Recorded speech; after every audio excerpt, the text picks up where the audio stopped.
pasca memproklamirkan kemerdekaannya pada 17 Agustus 1945, bangsa Indonesia memulai perjalanan baru sebagai bangsa yang mandiri dan independen. Sebagai bangsa yang baru berdiri, para pendiri kemudian langsung mendapatkan ujian pertamanya, yaitu datangnya sekutu dan Belanda yang ingin kembali berpengaruh di Nusantara. Belanda yang awalnya merupakan tuan di tanah Nusantara, kemudian terheran-heran melihat mantan koloninya ini sudah menjadi negara yang merdeka. Untuk itu, mereka melancarkan sebuah operasi militer bernama Operation Product, atau yang dikenal dengan agresi militer Belanda pertama, untuk merebut kembali setidaknya wilayah-wilayah penting dengan sumber daya yang sangat melimpah. Singkat cerita, sesuai dengan pembahasan di video agresi militer Belanda sebelumnya, PBB berhasil memaksa gencatan senjata dan membentuk Komite Tiga Negara untuk membantu menyelesaikan konflik di antara Indonesia dan Belanda. Namun, yang terjadi malah sebaliknya. Belanda malah semakin merugikan Indonesia setelah Gubernur Jenderal Van Mook menetapkan garis Van Mook yang mengurangi wilayah Republik hanya 1/3 Pulau Jawa dan sebagian besar wilayah Sumatera. Hal ini tentu menjadi masalah bagi pihak Republik. Selain wilayah yang berkurang, pihak Republik juga kehilangan akses jalur persenjataan, pakaian, hingga makanan yang langsung diblokade oleh Belanda untuk melemahkan Indonesia. Tentunya keputusan sepihak ini tidak dapat diterima oleh pihak militer yang terus melakukan perlawanan hingga akhirnya sebuah pertemuan untuk membahas masalah ini dilangsungkan di atas kapal USS Renville pada tanggal 8 Desember 1947 hingga 17 Januari 1948. Dalam perundingan ini, Indonesia yang diwakili oleh Perdana Menteri Amir Syarifuddin dengan terpaksa menerima tuntutan yang diberikan.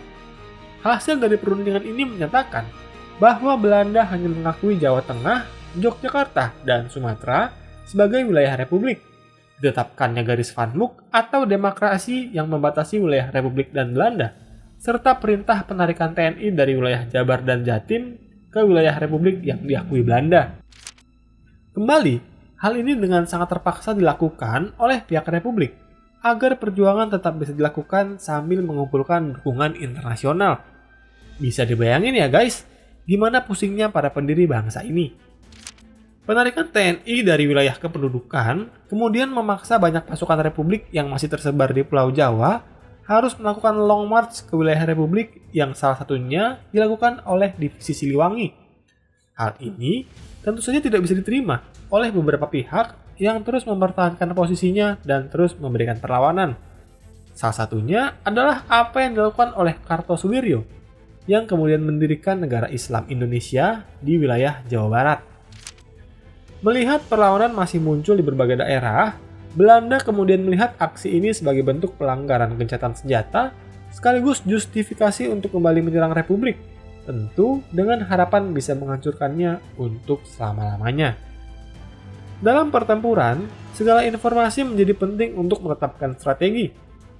Hal ini juga yang membuat Belanda yakin tanggal 19 Desember 1948 adalah saat yang tepat untuk menaklukkan Republik yang kini beribu kota di Yogyakarta. Salah satu informasi yang menjadi penting adalah keberhasilan Intel Belanda mendapatkan informasi mengenai rencana Soekarno yang akan meminta dukungan ke Amerika Serikat.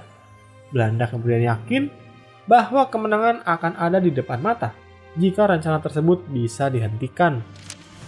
19 Desember 1948 jam 4.30 pagi, Belanda kemudian mengirimkan 900 pasukan penerjun dan mengebom pangkalan udara Maguwo serta pusat radio yang langsung melumpuhkan akses udara dan komunikasi.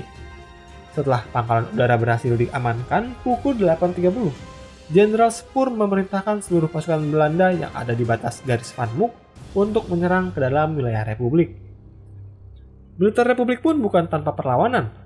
Terkejut akan serangan ini, TNI yang dipimpin oleh Jenderal Sudirman terus melawan dengan strategi gerilya. Namun sayang, kota Yogyakarta sudah dikuasai sepenuhnya pada pukul 2 siang. Serangan Belanda ke seluruh wilayah Republik pun dihentikan pada keesokan harinya, setelah berhasil menangkap para pemimpin seperti Presiden Soekarno, Wapres Muhammad Hatta, dan Sultan Syahrir yang kemudian diasingkan ke Pulau Bangka. Namun diketahui, sebelum penangkapan, Soekarno telah memerintahkan pembentukan pemerintahan darurat di Bukit Tinggi yang akan dipimpin oleh Syafruddin Prawira Negara sebagai presiden untuk tetap mempertahankan kemerdekaan. Perlawanan pun terus berlangsung, baik dari sisi diplomasi dan militer, di mana Sultan Hamengkubuwono ke-9 diketahui tetap bertahan di kediamannya dan menolak bekerja sama dengan Belanda. Sedangkan Jenderal Sudirman terus bergerilya selama 8 bulan dengan kondisi ditandu karena sakit yang ia alami. Kini, Yogyakarta memang telah jatuh ke tangan Belanda. Berita ini pun sampai ke dunia internasional yang kemudian mengkritik Belanda sebagai pihak agresor. Amerika Serikat bahkan mengecam Belanda untuk menghentikan aksinya dengan ancaman penghentian dana Marshall Plan yang diperuntukkan untuk membangun kembali stabilitas negara mereka pasca Perang Dunia Kedua. Kisah perjuangan rakyat Indonesia pun belum berakhir, karena Jenderal Sudirman dan pemimpin militer lainnya akan menyiapkan sebuah serangan besar yang kemudian akan menyadarkan Belanda bahwa bangsa Indonesia masih mampu melawan.